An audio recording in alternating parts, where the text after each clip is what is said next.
Topic है हमारा cash flow statement, ठीक है। चैप्टर का नाम है रोकड़ प्रवाह विवरण, कैश फ्लो स्टेटमेंट। सबसे पहले तो हमें समझना पड़ेगा कि ये कैश फ्लो स्टेटमेंट होता क्या है। देखो आपको पता ही है कि हमारे इंडिया के अंदर कई सारे कॉन्सेप्ट्स होते हैं बिजनेस करने के। वीडियो शुरू कर दी? Yes sir. कई सारे हमारे इंडिया के अंदर कॉन्सेप्ट्स होते हैं, हमारे पास कई सारे फॉर्मेट है बिजनेस करने के। हम लोग सोल ट्रेडरशिप में भी बिजनेस करते हैं, हिंदी में बोले तो एकांकी व्यापार, ठीक है। हम लोगों ने पहले पढ़ा था कि जो लोग एकांकी व्यापार करते हैं वो लोग किस तरीके से अपने अकाउंट्स मेंटेन करते हैं। उसके बाद अगर हमें कुछ बड़ा करना होता है तो हम लोग पार्टनरशिप वाले फॉर्मेट को चूज कर लेते हैं, साझेदारी, उसमें भी कई सारी टर्म एंड कंडीशंस होती है ना। इसके बाद अगर हमें कुछ और बड़ा करना होता है, मैन्युफैक्चरिंग लेवल पर जाना होता है, तो हम लोग कंपनी क्रिएट करते हैं, संयुक्त पूंजी वाली कंपनी, जॉइंट स्टॉक कंपनी। तो ये जो चैप्टर है ना बेसिकली ये जॉइंट स्टॉक कंपनी का ही चैप्टर है। मतलब ज्यादातर इसको कंपनीज बनाती हैं, जो कंपनियां ये जानना चाहती हैं कि साल भर बाद पूरे एक साल में उनके यहाँ कैश का फ्लो कितना कितना हुआ, कहां कहां से उनके पास कैश आया और कहां कहां को उनके पास से कैश गया। जब उन्हें ये चीज पता करनी होती है, मतलब in other words cash flow, cash का आउटफ्लो और कैश का इनफ्लो कहां कहां हुआ, जब उनको ये समझना होता है तब वो कैश फ्लो स्टेटमेंट बनाती है। चाहे तो वो कैश बुक भी बना सकती है, लेकिन कैश बुक से उनको कैश का अल्टीमेट बैलेंस पता चलेगा, लेकिन उनका ना थोड़ा सा रिक्वायरमेंट और ब्रॉड होता है, वो कैश बुक से सेटिस्फाई नहीं हो पा रही होती है। क्यों? क्योंकि वो पर्टिकुलर 3 टॉपिक्स के इर्द गिर्द अपने कैश का आउटफ्लो और इनफ्लो जानना चाहती है। अब वो कौन से 3 टॉपिक होते हैं वो हम इस चैप्टर में पढ़ेंगे कि ऐसे वो कौन से 3 टॉपिक हैं जिनके मध्य कंपनी जानना चाहती है कि अच्छा इस टॉपिक से रिलेटेड इनफ्लो आउटफ्लो क्या है, अच्छा दूसरे वाले टॉपिक से रिलेटेड कैश का इनफ्लो, इनफ्लो माने आना और आउटफ्लो माने जाना, कैश का अंतर प्रवाह और बहिर् प्रवाह, पता नहीं वो हिंदी में क्या लिखा है, ठीक है। इनफ्लो आउटफ्लो अच्छा वर्ड है। तो इनफ्लो और आउटफ्लो 3 डिफरेंट टॉपिक्स में क्या हुआ है, कहां कहां कैसे कैसे हुआ है, ये सब जानने के लिए कंपनी को एक स्पेशल स्टेटमेंट बनाना पड़ता है सर, जिसका नाम होता है कैश फ्लो स्टेटमेंट, रोकड़ प्रवाह विवरण। ओके, अब मैं इसकी लैंग्वेज पढ़ता हूं बुक की, धीरे धीरे समझ में आने लगेगा। Cash flow statement is a statement that shows the cash flows inflow and outflow. ये एक ऐसा स्टेटमेंट है जो कैश का इनफ्लो और कैश का आउटफ्लो दोनों बताता है। Of cash and cash equivalents, एक और नया वर्ड आपको सुनने को मिला अब, कैश इक्विवेलेंट्स। कैश इक्विवेलेंट्स को हिंदी में बोलते हैं रोकड़ समतुल्य। आप लोगों की बुक में जो हिंदी में लिखा हुआ है दैट इज रोकड़ समतुल्य, जो चीजें कैश के समान ही हैं। तो इस स्टेटमेंट के माध्यम से आप ना केवल कैश का इनफ्लो और आउटफ्लो जान पाते हो, बल्कि कैश के अलावा कैश जैसी जो चीजें हैं कंपनी के लिए, जिन्हें हम कैश इक्विवेलेंट्स बोलते हैं, उनका भी इनफ्लो और आउटफ्लो आप लोग पता कर पाते हो। ठीक है, इतनी बात समझ में आ गई। ड्यूरिंग द अकाउंटिंग पीरियड, एक पर्टिकुलर अकाउंटिंग पीरियड के लिए बनता है, मोस्टली 1 ईयर ही होता है, 31 मार्च को खत्म होता है ज्यादातर कंपनियों का फाइनेंशियल ईयर, है ना। From operating, investing and financing activity, वो कौन से 3 टॉपिक हैं कंपनी को बेटा जो जिनके दरमियान, जिनके अंतर्गत कंपनी को अपने कैश का इनफ्लो और आउटफ्लो जानना है, वो 3 टॉपिक है हमारी, 3 एक्टिविटी है basically. First is operating activity, second is investing activity and the last one is financing activity. ठीक है, वो 3 एक्टिविटीज हैं जिनके दरमियान हमको कैश का इनफ्लो और कैश एंड कैश इक्विवेलेंट्स का इनफ्लो और आउटफ्लो जानना है। अब ऑपरेटिंग को हिंदी में कहते हैं शायद परिचालन क्रिया, इन्वेस्टिंग को विनियोजित और फाइनेंसिंग को वित्तीय, ऐसी कुछ होगी, ऐसे लिखा है वित्तीय वर्ष तुमने पढ़ा हुआ है। अरे वित्तीय वर्ष नहीं, ठीक है। फाइनेंसिंग को वैसे वित्तीय करके कुछ कहते हैं, वो तो जब अपनी बुक्स पढ़ोगे तो समझ में आ जाएगा। ठीक है, तो इतना सा तो बात आपको समझ में आ गया। Transactions that increase cash and cash equivalents are inflow of cash and cash equivalents। मतलब जिन ट्रांजैक्शंस की वजह से आपकी कंपनी में कैश और कैश इक्विवेलेंट्स का बैलेंस बढ़ता है, उन ट्रांजैक्शंस को हम बोलते हैं वो बिडे इनफ्लो हो गया, ठीक है। And transactions that decrease it are outflow of cash and cash equivalents. और जिनकी वजह से हमारी कंपनी में कैश और कैश इक्विवेलेंट्स डिक्रीज होते हैं, उनको हम लोग प्रोनाउंशिएट करेंगे एज कैश का आउटफ्लो हो रहा है हमारी कंपनी में। तो अब हमें इनफ्लो और आउटफ्लो वर्ड का भी मतलब समझ में आ गया।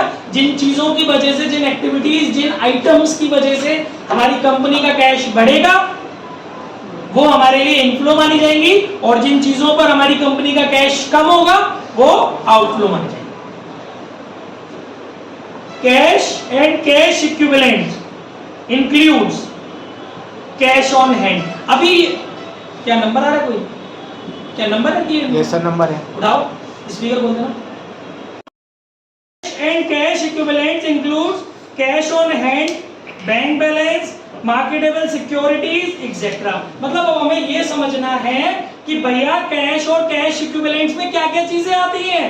तो कैश जो हमारी बिजनेस में है वो आता है, जो हमारे बैंक का बैलेंस है वो आता है, और इसके अलावा जो हमारी मार्केटेबल सिक्योरिटीज है। अब इनकी हिंदी बड़ी गंदी गंदी है भाई। मार्केटेबल सिक्योरिटीज को हिंदी में कहते हैं बाजार प्रतिभूति, ऐसे कुछ कहते हैं, ठीक है। तो कहां से टिप लाई है, ठीक है। इसके बाद सुनते जाइएगा, बहुत कुछ नया सीखने को मिलेगा 2 से 3 दिन। अनलेस स्पेसिफाइड अदरवाइज, यानी जब तक आपको क्लियर ना हो, कुछ अलग से स्पेशल इंस्ट्रक्शंस क्वेश्चन में गिवन ना हो। Current investments are taken as marketable securities. अगर आपको क्वेश्चन में नहीं कुछ बोला गया है तो बाई चांस आपको क्वेश्चन के अंदर करेंट इन्वेस्टमेंट दिया हुआ है, हिंदी में बोलेंगे चालू विनियोग, ठीक है। करंट इन्वेस्टमेंट आपको क्वेश्चन के अंदर दिया हुआ है, तो आप उन करंट इन्वेस्टमेंट्स को क्या करने वाले हो, उनको मार्केटेबल सिक्योरिटीज का पार्ट मानने वाले हो, ठीक है साहब। और मार्केटेबल सिक्योरिटीज किसका पार्ट होती है? Cash and cash equivalent. अभी मैंने बताया ना, कैश जो है, बैंक जो है, मार्केटेबल सिक्योरिटीज जो है, ये सब हमारा कैश एंड कैश इक्विवेलेंट है। और मार्केटेबल सिक्योरिटी में क्या आता है? Current investment. कभी कभी करंट इन्वेस्टमेंट बन रही है ना वीडियो, कभी कभी करंट इन्वेस्टमेंट हमारा मार्केटेबल सिक्योरिटी नहीं होता तो वो बोलेगा क्वेश्चन में, अदरवाइज कुछ नहीं बोलेगा। तो करंट इन्वेस्टमेंट को हम लोग क्या मानेंगे? मार्केटेबल सिक्योरिटी मानेंगे। और मार्केटेबल सिक्योरिटी जो है वो किसका पार्ट है? ना तो वो ऑपरेटिंग है, ना वो इन्वेस्टिंग है, ना वो फाइनेंसिंग है, बल्कि वो तो कुछ और ही है। और वो कुछ और क्या है? कैश एंड कैश इक्विवेलेंट, ठीक है साहब। आगे बढ़ते हैं। Cash flow statement is prepared according to the accounting standard 3 revised. ये 1 मार्क का क्वेश्चन है।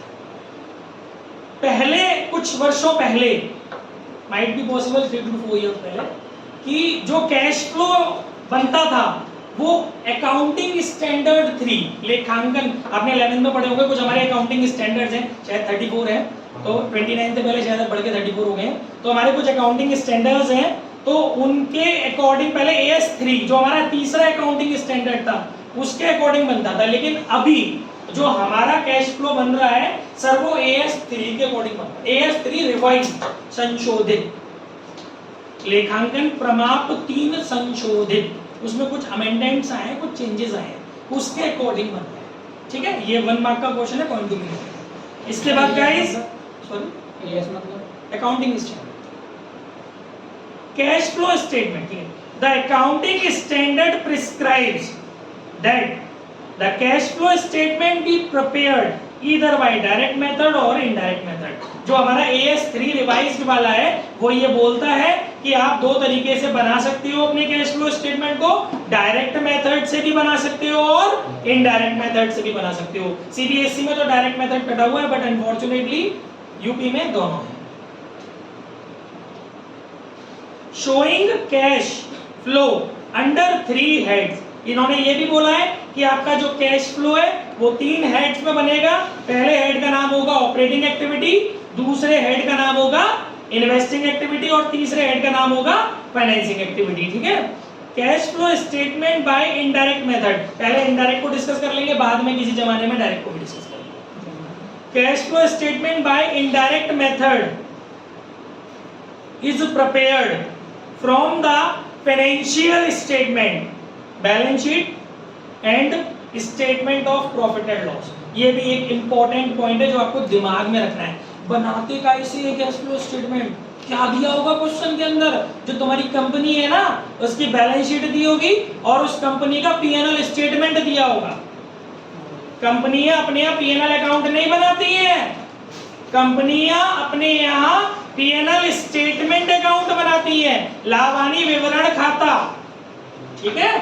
तो आपको जो कैश फ्लो स्टेटमेंट बनाना है वो आपको पीएनएल स्टेटमेंट से बनाना है और क्वेश्चन में जो बैलेंस शीट दी हुई है उसकी मदद से बनाना है। आज हम बहुत बेसिक सी बातों पे बात कर रहे हैं, ठीक है ना। 2 से 3 दिन छुट्टी नहीं करना, नहीं तो नाच कोई रोक नहीं सकता। बाकी फिर अगला टॉपिक है ऑब्जेक्टिव, डिस्कशन का पार्ट नहीं है because it's a part of our theory. Importance भी नहीं डिस्कशन करते, अभी लिमिटेशंस भी डिस्कस नहीं करते हैं कैश फ्लो की, क्योंकि जब थ्योरी की क्लासेस लेंगे तब यहाँ डिस्कस कर लेंगे इन सारी बातों को। अभी थोड़ा न्यूमेरिकल पे फोकस रखेंगे,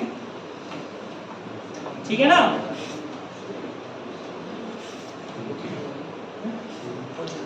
और आज याद करने का नहीं क्यों, ये पानी भर दिया। हाँ जी, इसके बाद नेक्स्ट टॉपिक है classification of cash flow. Guys अभी मैंने बताया है कि ऑलरेडी 3 एक्टिविटीज के अंदर होता है। Now we are going to discuss about first activity, that is operating activity. कैसे बनेगा ऑपरेटिंग, क्या है ऑपरेटिंग एक्टिविटी, कैसे बनेगा वो तो बाद की बात है। पहले ये समझो ना जो ऑपरेटिंग एक्टिविटी है क्या जुगाड़, ठीक है। हिंदी में बोलते हैं परिचालन क्रिया। सर भाई फोकस रखना सच्ची, बाकी तो खेपे कट जाएगा। हाँ केवल मेरे पे, बाकी सब व्यवस्था गड़बड़ है सब लोग और कहीं नहीं। देखिए operating activities are the principal revenue, operating activities are the principal revenue producing activity. बहुत ध्यान से सुनना क्योंकि ये चीजें आपकी बहुत हेल्प करेंगी, मेरी बात ध्यान से सुनो। ऑपरेटिंग एक्टिविटी दे दे यार, जल्दी दे, बराबर टाइम लगा।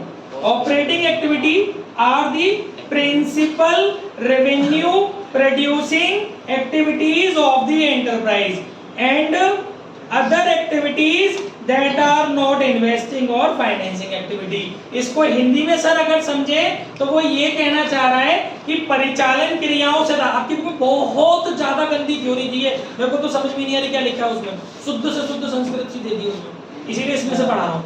तो ऑपरेटिंग एक्टिविटी का मतलब बेटा ये एक ऐसी एक्टिविटी होती है जो हमारा प्रिंसिपल रेवेन्यू प्रोड्यूसिंग एक्टिविटी है।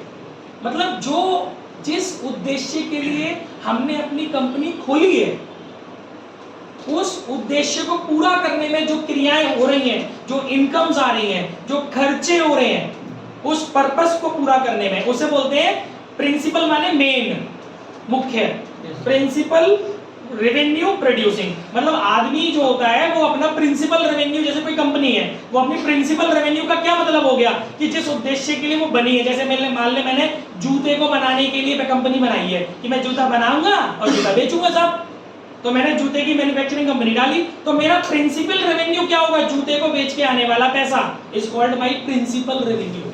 तो मेरी इस प्रिंसिपल रेवेन्यू को प्रोड्यूस करने में जितनी भी एक्टिविटीज होंगी, जो खर्चे मैं करूंगा, स्टाफ को सैलरी दूंगा, किराया दूंगा, क्यों साहब, ये सब काम करूंगा नहीं करूंगा, तो ये जो प्रिंसिपल रेवेन्यू प्रोड्यूसिंग एक्टिविटीज जो होंगी ये सब ऑपरेटिंग एक्टिविटी मानी जाएगी। समझ में आ रहा है? अभी वो कौन सी होती है, we will discuss definitely. Operating मतलब परिचालन, मतलब ऑपरेटिंग तो ग्रुप का नाम है, तेरे को कैसे बुलाएंगे, किसी नाम से बुलाएंगे, वैसे तो तू लड़का है और बुलाएंगे तो किसी ग्रुप नाम से ना कि भाई इससे पता चल जाएगा तेरी बारी कब दे रही है। ऐसे ही है ऑपरेटिंग, तो एक वर्ड है, जो जो एक्टिविटीज उस ग्रुप के अंदर आएंगे उस ग्रुप का एक नाम दे दिया ऑपरेटिंग, ठीक है ना। जो जो चीजें आपके धंधे में, जिस चीज का धंधा आप कर रहे हो उसको, उस धंधे से रिलेटेड इनकम को अर्न करने में हेल्प कर रही है।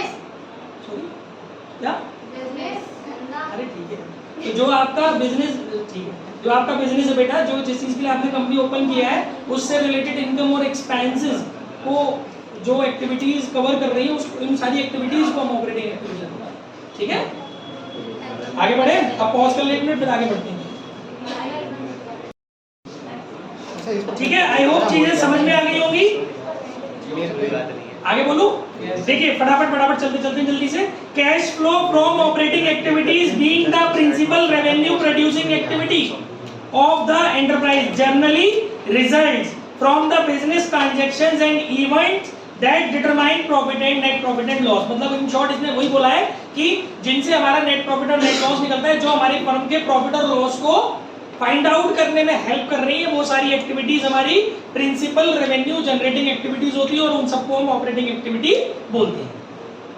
अब आगे इसने बोला है example of cash flow from operating activities are. भैया कौन कौन सी हो सकती है एक कंपनी के अंदर ऑपरेटिंग एक्टिविटीज, तो वो सुन लेते हैं साहब। सबसे पहले देखो, कंपनियां भी बेटा दो तीन तरीके की होती हैं, मेजरली आपके में दो तरह की हैं। एक होती है non financial companies. Non financial companies कौन सी होती है मैम? जो वित्तीय स्वभाव के काम नहीं करती, जो फाइनेंस वाले काम नहीं करती, लोगों को उधार देना, कंपनियों में इन्वेस्टमेंट कराना, लोगों का ब्याज बट्टे का काम करना, इस तरीके की जुगाड़ होती है ना, ये सब फाइनेंशियल इंस्टीट्यूशंस होते हैं, फाइनेंशियल कंपनीज होते हैं। Like just like Religare, Sher Khan, Carby, these are institutions about financial activities. ये सब हमारे फाइनेंशियल एक्टिविटीज के इंस्टीट्यूशंस हैं, ठीक है। और कुछ ऐसी कंपनीज होती हैं जो इस तरह के काम नहीं करती हैं, जैसे कि आपका रिलायंस। अब रिलायंस की कई सारी कंपनीज है, रिलायंस को पेट्रोलियम के फील्ड में आना है तो आरपीएल बना दी उसने, रिलायंस पेट्रोल लिमिटेड। रिलायंस को एनर्जी के उसमें आना था तो उसने आरआईएल बना दिया था, शायद आरआईएल था, क्या था, आरईएल था शायद, एनर्जी, रिलायंस एनर्जी लिमिटेड करके उसने अलग अलग सेगमेंट्स के लिए अलग अलग कंपनी तैयार की। तो ये होती है नॉन फाइनेंसिंग कंपनी, जो किसी उद्देश्य के लिए बनी है। और जो फाइनेंसिंग के लिए बनी है, जो फाइनेंसिंग कंपनी होगी, जो लोगों को फाइनेंस प्रोवाइड कराती है, फाइनेंशियल काम करती है, ठीक है। तो अभी यहाँ पर होगा क्या, मैं क्यों इतना आपको डिटेल में बता रहा हूँ, क्योंकि दोनों तरह की कंपनियों के लिए ऑपरेटिंग के मायने बदल जाएंगे। अगर आप फाइनेंशियल कंपनी हो तो आपके ऑपरेशनल चीजें अलग होंगी, डे बाय डे की जो ऑपरेशनल चीजें होंगी, क्योंकि आपका नेचर अलग होगा ना बिजनेस का। और अगर आप नॉन फाइनेंशियल कंपनी हो तो आपका जो आपका बिजनेस का स्वभाव है वो अलग हो गया, तो आपके लिए जो एक्टिविटीज है ऑपरेटिंग की वो अलग हो जाएगी, ठीक है।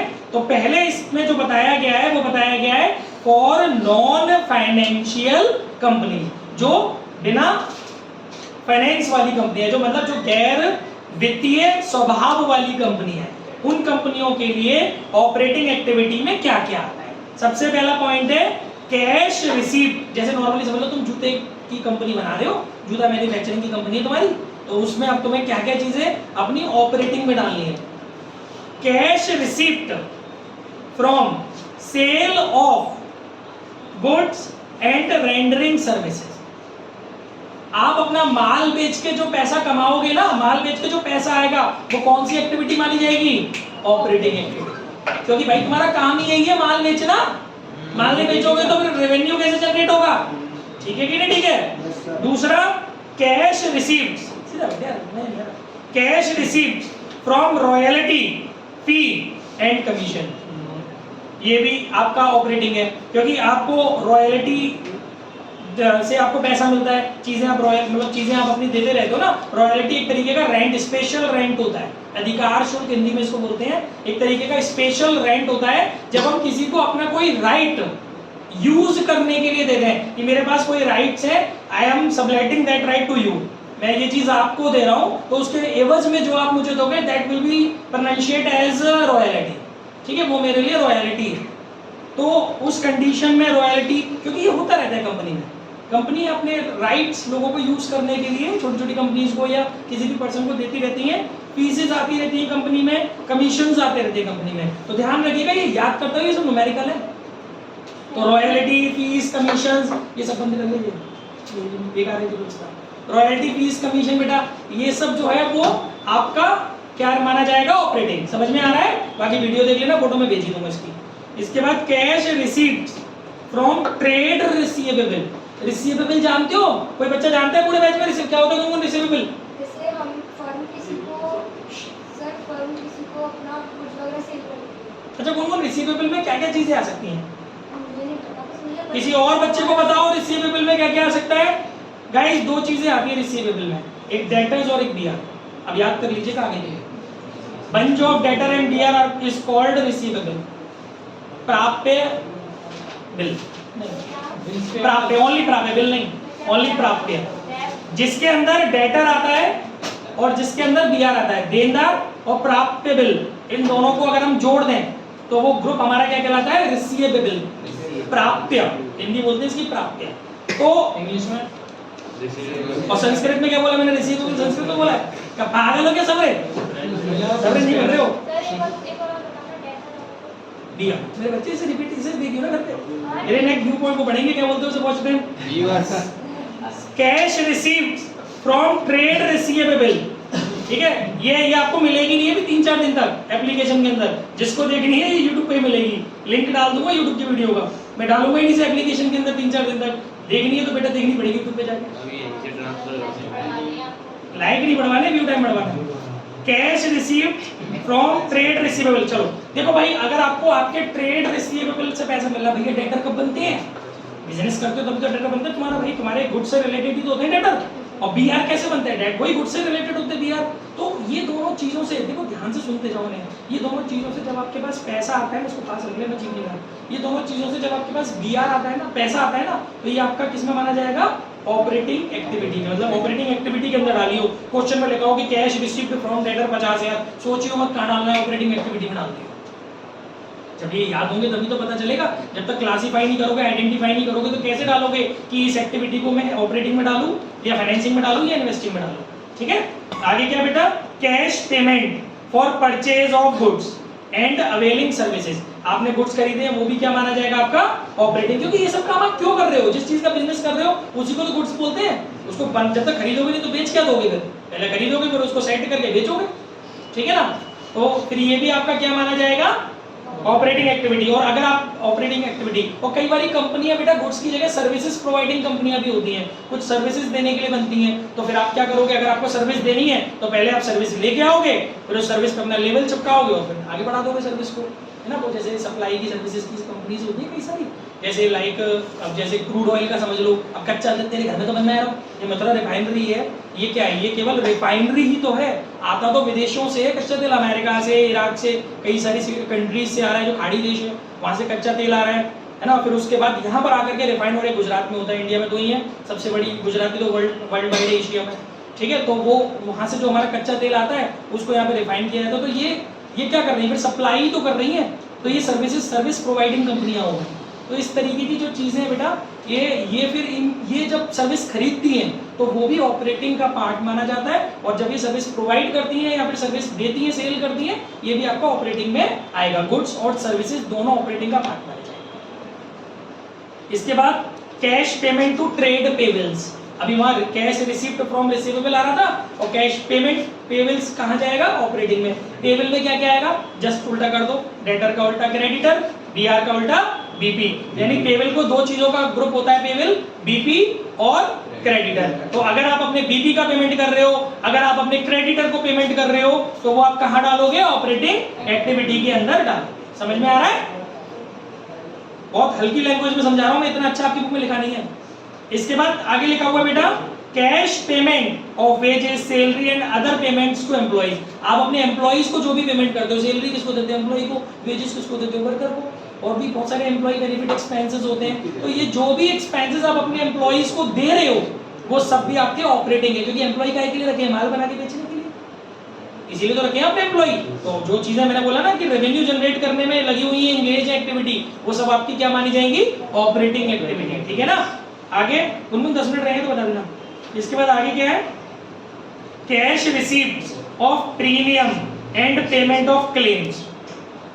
Cash receipt of premium and payment of claim. Bracket में लिखा है फॉरेन इंश्योरेंस कंपनी। अगर आप एक इंश्योरेंस कंपनी हो तब ही आपको प्रीमियम लेने का हक है और क्लेम्स देने का हक है लोगों को। क्योंकि इंश्योरेंस कंपनी का तो नेचर यही होता है। इंश्योरेंस कंपनी काय के लिए बनती है? प्रीमियम दो, बीमा कराते तो प्रीमियम लेते नहीं लेते किस्त बीमे की, और जब कोई पंगा फंसता है तो क्लेम देते हैं, दावा स्वीकार करते हैं बीमे का। तो ये सब काम किसके लिए होते हैं? अगर आप प्रीमियम ले रहे हो और प्रीमियम ले रहे हो लोगों से, जनता से, और समय आने पर उनको उनके क्लेम्स दे रहे हो, तो ये अगर एक्टिविटी आ रही है, नॉर्मली ये आपकी एक्टिविटी जो है वो जो आपकी ऑपरेटिंग नहीं है नॉर्मल कंपनियों के लिए। लेकिन अगर आप एक इंश्योरेंस कंपनी हो, क्योंकि इंश्योरेंस कंपनी भी तो एक सर्विस प्रोवाइडर है तरीके की, अगर आप बीमा कंपनी हो तो उस कंडीशन में बीमा कंपनियों के लिए किस्तें लेना बीमे की, और बीमे के भुगतान, बीमे के दावों का भुगतान करना, ये सब आपके लिए क्या माना जाएगा बेटा? ये आपके लिए ऑपरेटिंग एक्टिविटी माना जाएगा। ठीक है ना? आगे बढ़ते हैं। Cash payment of and refund of income tax. Harshu listen to me carefully please. मुझसे पूछ रहा हूँ भैया उतने ही नहीं है जितने तुम हो। सर ये इंश्योरेंस का आपने बताया था, सही कंपनी को कितने % फायदा होता है? सर ये तो it's none of our business, हमारा चैप्टर का पार्ट ही नहीं है। बात नहीं है ना? आती है। बस क्या बहुत ही बढ़िया चीज पूछ रहा हूँ दोस्तों, ना बहुत डिस्ट्रैक्ट हो जाएगा। Cash payment of and refund of income tax unless these are identified with investing or financing activity. Yes, आप टैक्स पे करते हो guys in operating activity, tax pay करते हो, इनकम पे इनकम कहां से रिसीव करते हैं। और आपको कभी कभी रिफंड ऑफ टैक्स आता है। रिफंड ऑफ टैक्स समझते हो ना? कर की वापसी। कई बार हम ज्यादा टैक्स दे देते हैं तो वो हमें रिफंड भी मिलता है ना? कई बार हम डबल टैक्सेशन कर देते हैं। अब इतना मैं डेप्थ में नहीं ले रहा, तुम पहले जाओगे। कई बार हम डबल टैक्सेशन कर देते हैं, तो वो डबल टैक्सेशन में हमने दोहरा कर दे दिया, इधर भी दे दिया उधर भी दे दिया, सेम इनकम पे वहां भी दिया है। चलो अब तुम्हें 1 मिनट में 1 मिनट का टाइम लेके बता ही देता हूँ। We have 1 minute. कितना टाइम है अभी अपने पास? हाँ ठीक है, जल्दी से बता देता हूँ डबल टैक्सेशन क्या होता है। लाइक जैसे केवीसी समझ लो, आपने केवीसी देखा है सब लोगों ने, कौन बनेगा करोड़पति, है ना? उसमें आपको इनकम मिली, बड़े से कहते हैं कि वो बाइट से आप 1 करोड़ जीत गए, ऐसे वो दिखाते हैं। और फिर वो आजकल तो अमिताभ बच्चन वो क्या बोलते हैं उसको, यूपीआई से फटाक से, ये देखिए एक्सिस बैंक का, और फटाक से आपके खाते में पहुंच गया घंटा। 1 करोड़ थोड़ी पहुंच रहा है। अगर तू 1 करोड़ एक करोड़ अगर आपने 1 करोड़ रुपया बिन किया है तो 30% टीडीएस चला जाता है। तो आपके खाते में कितना आ रहा है सर? 70 लाख। यानी इन द सेंस आप 30 लाख रुपए का टैक्स दे दिए उस पर, उस इनकम पर 30 लाख रुपीस का टैक्स आपने पे कर दिया। तो ठीक है ना? लेकिन अब आपको अपने घर पर आकर के साल भर के एंड में अपना भी तो इनकम टैक्स फाइल करना है, अपने भी तो रिटर्न्स भरने हैं। तो जब आप अपनी इनकम को ड्राफ्ट करोगे, दिखाओगे, आपको उसमें दिखाना पड़ेगा अपनी इनकम के नमूने में, आपने साल भर में कहाँ से एसटीसी करा के पैसा कमाया, वो सब उसमें दिखाना पड़ेगा। मैंने यहाँ से कमाया, यहाँ से कमाया, यहाँ से कमाया। तो उसमें तुम जो भी दिखाओगे इनकम फ्रॉम केवीसी, तो वहाँ कितने दिखाएगा? 70 लाख नहीं दिखाएगा, वहाँ दिखाएगा 1 करोड़ ग्रॉस इनकम दिखानी पड़ती है। फिर उसके हिसाब से जो तेरी ओवरऑल इनकम बनेगी ना, उस ओवरऑल इनकम पे तो जिस स्लैब में आ रहा होगा, स्लैब्स भी अलग अलग होते हैं, लेडीज के लिए अलग, जेंट्स के लिए अलग, सीनियर के लिए अलग, सुपर से 10th में अगर आपने टैक्सेशन मैथ्स में पढ़ा होगा तो definitely you have read about it कि सीनियर के लिए अलग होता है, सुपर सीनियर के लिए अलग होता है, फीमेल के लिए अलग होता है, मेल के लिए अलग होता है ना? तो वो जो भी आपका स्लैब होगा, उस स्लैब के अकॉर्डिंग आपकी इनकम पे टैक्स लग जाएगा। तो जस्ट क्लिक करो कि वहां पर भी आप 1 करोड़ पे 30 लाख रुपए का टीडीएस भर के आए हो, टैक्स डिडक्टेड एट सोर्सेज, तभी तो आपको 70 लाख रुपए मिले। यहाँ पर भी आपने 1 करोड़ रुपए पर फिर क्योंकि ग्रॉस बनाई अपनी इनकम को, 70 की जगह अपनी इनकम में 1 करोड़ दिखाया, जबकि 1 करोड़ तुझे मिले नहीं है। तूने दिखाया कि मैंने वॉन किए 1 करोड़, फिर 1 करोड़ को अपनी उसमें टैक्स उस पर दिखाया, मान ले 10-20 लाख रुपए टैक्स इधर भी लग गया। तो व्हाट इज दिस यार? वहाँ भी टैक्स भरोगे और यहाँ भी टैक्स भरोगे, तो इसे बोलते हैं डबल टैक्सेशन। लेकिन गवर्नमेंट इतनी बदतमीज नहीं होती, वो क्या करेगी, वहाँ जो आपने टैक्स दिया है ना, उसके आप टीडीएस के पेपर ले लोगे, जो टीडीएस आपने कटवाया है। फिर वो टीडीएस आपका जो पेपर वहाँ 30 लाख रुपीस कटा है, वो आपको पेपर आ जाएंगे। उस पेपर को आप अपने इनकम टैक्स भरते समय शो कर दोगे कि देखो मैं वहाँ 30 लाख रुपीस भर के आया हूँ। तो अगर आपका टैक्स 30 लाख रुपीस ओवरऑल आपकी सारी जगह जगह की आपकी इनकम, जरूर थोड़ी केवीसी बाजी करी हो, जगह जगह पता नहीं साल भर कितनी सारी बाजी करी होगी, उन सब का निकाल करके आपकी जो इनकम बनी होगी, उस इनकम पे जो आपका टैक्स बना होगा, सपोज 50 लाख रुपए साल का टैक्स बना आपका, तो उस 50 लाख रुपए में से 30 लाख रुपए आपके वहाँ एडजस्ट हो जाएंगे, है ना? और मान लो इतना नहीं बना आपका टैक्स ही बना 20 लाख, तो फिर 30 तो आप देके बैठे हो, तो आप टैक्स तो भरोगे नहीं 20 लाख, अपने वो कागज लगा दोगे, देखो हम तो सरकार तुम्हें 30 लाख रुपए देके बैठे हैं। तो वो जो 10 लाख रुपए तुम्हारे और बचे ना सरकार पे, वो कहलाता है रिफंड ऑफ टैक्स। ये रिफंड ऑफ टैक्स की पीछे ये थ्योरी थी, हैं? आगे बढ़े।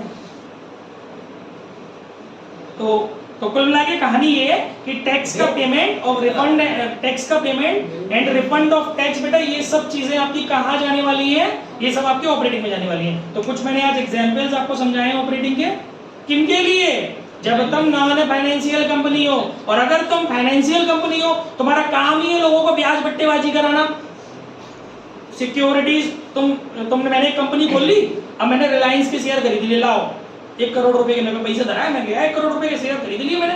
अब मैंने कहा हाँ भाई तो शेयर चाहिए, देखिए 10 लाख के शेयर चाहिए, देखो 12 लाख में पड़ेंगे, मैंने 12 लाख रुपए के पड़ेंगे आपको, पकड़ो 2 लाख रुपए का मेरा फायदा होगा। मार्केट में शेयर ले ले जाओ, मेरे पास एक सस्ते मिल रहे थे मैंने पकड़ लिए। तो इस तरीके के काम जो करती है वो फाइनेंशियल कंपनीज होती हैं, जो सिक्योरिटीज में डील कर रही हैं, जो लोगों को इंटरेस्ट पर फंड्स प्रोवाइड करा रही हैं, तो ये सब हमारी फाइनेंसिंग कंपनीज होती हैं। अब अगर मैं ये हूँ तो इस समय फिर मेरे लिए क्या चीज़ें ऑपरेटिंग होगी? फिर ये सौदे ऑपरेटिंग नहीं होंगे जो मैंने अभी पढ़ाए थे, मेरे लिए कुछ दूसरे नेचर की चीज़ें ऑपरेटिंग होगी। We are going to discuss now about it. देखिए, payment for purchase of security, definitely मैं वहाँ रिलायंस की सिक्योरिटी खरीद के लाऊंगा जब तो तुम्हें बेचूंगा फिर आगे चल के, तो मैंने वहाँ सिक्योरिटीज को परचेज करने में जो पैसा दिया है वो क्या माना जाएगा अर्शु? ऑपरेटिंग। किसके लिए? फाइनेंशियल कंपनी के लिए, वित्तीय स्वभाव वाली कंपनियों के लिए। Payment of interest on loans, मैंने लोन भी लिए होंगे, नहीं मैं लोन लूंगा सस्ती रेट पे मैं लोन लेके आऊंगा। एनबीएफसीज होती हैं, एनबीएफसीज के बारे में किसी ने पढ़ा है? ड्यू, ये तुम कुछ नहीं जानते यार। नॉन बैंकिंग फाइनेंशियल कंपनीज, गैर वित्तीय स्वभाव वाली कंपनियां, बैंक से अटैच रहती हैं, यस लोन कराती हैं, बैंक की होती है वो एनबीएफसी। शुभम शुभम वहाँ से शेयर्स लेते हैं, वो मतलब वो ले लेते हैं, पोर्टल ले लेते हैं। बिल्कुल बिल्कुल वही। तो एनबीएफसीज वगैरह होती है बेटा, तो ये जो होती हैं ये लोन लेती हैं, आरबीआई इनको लोन दे देती है सस्ता मद्दा। देखिए तुम्हें चेपती है बढ़िया बढ़िया तरीके से, बेटे 20% पे 15% पे लेके आ रही है, 5% पे तुम्हें दे रही है, 15% पे 20% पे। तो ये तो फिर मेरी बात समझो, topic is that payment of interest on loan, मतलब जो लोन मैंने लिए हैं मुझे उनके पेमेंट्स भी तो करने पड़ेंगे, तो मैं जो इंटरेस्ट पे करूंगा ना, बीइंग अ फाइनेंशियल कंपनी, वो मेरे लिए ऑपरेटिंग एक्टिविटी है। समझ में आ रहा है? आगे बढ़ते हैं। Receipts from sale of security, अब मैं बेचूंगा भी तो सिक्योरिटी, क्या मैं धर के बैठूंगा रिलायंस की सिक्योरिटियों को? ये तो बेचनी तो है मुझे, मैं अब आपको सिक्योरिटीज बेचूंगा, ठीक है ना? तो वहां से मेरे पास जो पैसा आएगा वो भी ऑपरेटिंग में डालना। आपको बाद में क्लासीफाई करके डालनी है चीजें कि कौन सी ऑपरेटिंग में जाएंगी। जब अब तक आप ऑपरेटिंग के अंदर की चीजों का मतलब नहीं समझोगे तो कैसे क्लासीफाई कर पाओगे? इस तरीके से चीजें मिक्स भी होंगी। Dividend received on securities, definitely अब मैं रिलायंस की सिक्योरिटीज धर के बैठूंगा तो रिलायंस ईयरली मुझे डिविडेंड नहीं देगा, आपको पता ही नहीं पता। जब आप किसी कंपनी के शेयर्स या सिक्योरिटीज, बॉन्ड्स, डिवेंचर्स, व्हाटएवर जो भी आप अपने पास रखते हैं तो उस पर साल भर में वहां से लाभांश आता है, तो वो भी तो मुझे मिलेगा। तो वो लाभांश में कहाँ दिखाऊंगा? ऑपरेटिंग एक्टिविटी में, ठीक है लल्लू? इसके बाद interest received on loan Givens, मैंने तुम्हें लोन दिया तो मुझे ब्याज दोगे, वो ब्याज में कहाँ दिखाऊंगा? ऑपरेटिंग एक्टिविटी में। जा रहे अगर आप देखो देख के मेरे को नींद आ जाएगी। अरे payment of salaries bonus etcetera to employees, मैं अपने एम्प्लॉइयों को बोनस दूंगा, सैलरी दूंगा, ये तो मुझे देना पड़ेगा, चाहे मैं फाइनेंशियल हूँ चाहे मैं नॉन फाइनेंशियल हूँ। ये सौदा तो ऐसा है दोनों को करना है, तो एम्प्लॉय के बिना तो कुछ चलेगा नहीं रास्ता। Payment of refund of income tax, इसमें भी वही चीज है, टैक्स देना या रिफंड ऑफ इनकम टैक्स आना, दोनों ही चीजें आपकी ऑपरेटिंग के अंदर आएंगी। तो फाइनली फिर आप क्या करेंगे? आप देख रहे हो ना एक चीज, चाहे आप फाइनेंशियल कंपनी हो चाहे आप नॉन फाइनेंशियल कंपनी हो, कुछ इनकम्स आ रही हैं, कुछ खर्चे हो रहे हैं, तो इनकम में से खर्चे घटाओ, जो बचेगा वो ऑपरेटिंग एक्टिविटी का आंसर होगा। समझ गए? वो जो निकल के आएगा वो कहलाएगा cash, net cash flow, net cash flow from operating activity. But unfortunately अगर खर्चे ज्यादा हो गए, इनकम कम हो गई, तो net cash flow used in, from word नहीं लगाएंगे वहां पर, फिर क्या लगाएंगे? यूज्ड इन ऑपरेटिंग, है ना? तो ये मैंने थोड़ा सा ओवरली स्ट्रक्चर समझाया है, पता नहीं समझ में आया नहीं होगा, पॉज कर लो, पॉज ही करियो, कितनी वीडियो मैंने डाली देने वहां में, तो कम से कम टाइम वेस्ट करना है इस चैप्टर में, तो ये बहुत बड़ा चैप्टर है। देखिए भाई एक इलस्ट्रेशन है, देखो एक और थोड़ा सा अपनी बात पे इफेक्ट डाल देते हैं हम। प्रिंसिपल रेवेन्यू प्रोड्यूसिंग एक्टिविटी के बारे में इसने पॉइंट टू भी रिमेंबर डाला है। सो लो ध्यान से जल्दी से। Principal revenue producing activity mean business activity being carried by enterprise to earn profit. ये वो एक्टिविटीज है जो प्रॉफिट अर्न करने के लिए की जाती हैं। For example for a computer manufacturing company, अगर मैं एक कंप्यूटर की मैन्युफैक्चरिंग कंपनी हूं, manufacturing and selling of computer is its principal revenue producing activity. बिल्कुल, अगर मैं मैन्युफैक्चरिंग कंपनी हूं कंप्यूटर की, तो मैं कंप्यूटर बना रहा हूं और बेच रहा हूं, तो ये मेरे लिए क्या माना जाएगा? Principal revenue producing activity. मतलब मेरे मेन प्रिंसिपल रेवेन्यू मतलब मेरा मेन रूप से जो अर्निंग है, मेरा आय का जो मुख्य स्रोत है, वो अर्जित करने वाली, वो अर्न कराने वाली एक्टिविटी। इसके बाद for a trading company purchase and sale of goods. अगर मैं एक ट्रेडिंग कंपनी हूं, I am not a manufacturing company. आपको पता होगा एक मैन्युफैक्चरर में और एक ट्रेडर में डिफरेंस होता है। मैन्युफैक्चरर वो होता है जो स्वयं से रूप परिवर्तित करता है, प्रकृति में जो चीजें स्वाभाविक रूप से हमें मिल रही है उसको रूप परिवर्तित करके उसमें यूटिलिटी क्रिएट करता है ना, तो वो होता है हमारा मैन्युफैक्चरर। और ट्रेडर वो होता है जो बनी बनाई चीजें लाता है। जूते ले आए तुम फ्लिपकार्ट से, हैं 150 रुपया के, बाबा तुमने अपना हर्षु एंड सन्स करके चिपका दिया पीछे से टैग सा, वही 150 का जूता तुम 250 में चला रहे हो भाई साहब। दूसरे शॉपी पे पता नहीं कौन कौन से बोलते हैं, उसमें तुमने डाल दिया, वही सौदा तुम्हारा 250 में जा रहा है। ठीक है, तो ये कहलाते हैं ट्रेडर। इसमें टैग तुम्हारा आ गया। ये ट्रेडिंग कंपनियां होती है। तो अगर आप ट्रेडिंग कंपनी है, क्या कह रहे हो? मैं कह रहा हूं सच्ची, आप बढ़िया बताते हो, करना पड़ेगा। बनाते हो अच्छे हो बेटा बताते तो। फॉर हो, अ ट्रेडिंग कंपनी, बस for a trading company purchase and sale of goods is its principal revenue producing activity. अगर आप एक ट्रेडिंग कंपनी हो तो आपके लिए गुड्स को परचेज करना और सेल करना, ये आपके लिए मेनली ऑपरेटिंग एक्टिविटी या प्रिंसिपल रेवेन्यू जनरेटिंग एक्टिविटी माना जाएगा। For a finance company giving and taking loans, purchase and sale of securities on own behalf. ये भी हम कल डिस्कस करेंगे, कल के लेक्चर में ऑन ओन बिहाफ क्या होता है। And is its principal revenue producing activity. ठीक है, अब विद इन 5 मिनट हम लोग कुछ एग्जांपल्स डिस्कस कर लेते हैं कि क्या होता है। बेटा मैं किस रही हूं, देखो भाई सबसे पहले क्या कह रहा है, अब बोलना नहीं बीच में फटाफट से। Identify which of the following transactions are classified और shown as operating activity by non financial company. आप एक ये क्वेश्चन 2 मार्क का है। आप एक नॉन फाइनेंशियल कंपनी हो, कई सारे ट्रांजैक्शन उसने आपको दे दिए, कह रहा है छाटो गिनो कौन कौन से आपको ऑपरेटिंग में डालने हैं। समझ गए? पहला सुनो, कौन हो तुम? नॉन फाइनेंशियल कंपनी यानी नॉर्मल कंपनी हो तुम। पहला, cash received from sale of goods. माल बेच रहे हो, माल बेच रहे हो, ऑपरेटिंग एक्टिविटी हो गया। दूसरा, तो यानी कि क्या ये ऑपरेटिंग एक्टिविटी है? Yes. Second, cash paid for purchase of goods. आप गुड्स खरीद रहे हो, गुड्स खरीदने के लिए कैश दे रहे हो, डेफिनेटली ऑपरेटिंग है, क्योंकि ये तो काम है आपका, माल बनाओगे नहीं, खरीदोगे नहीं, बेचोगे कहां से? Payment of salary and wages definitely operating है। समझ में आ रहा है कुछ की नहीं? Yes sir. Payment of interest on loan? No sir, नहीं है। वेरी गुड, क्योंकि लोन बाजी का क्या मतलब है तुम्हारी प्रिंसिपल रेवेन्यू जनरेटिंग। ये तो तुम फंड अरेंज कर रहे हो, लोन ले रहे हो, तो लोन पे ब्याज दे रहे हो, उससे क्या मतलब है यार आपके माल बनाने से? ठीक है, तो it is not a part of operating activity, तो it will not be shown in the list of operating activity. Okay guys, next, repayment of loan, loan को चुकाना नहीं है।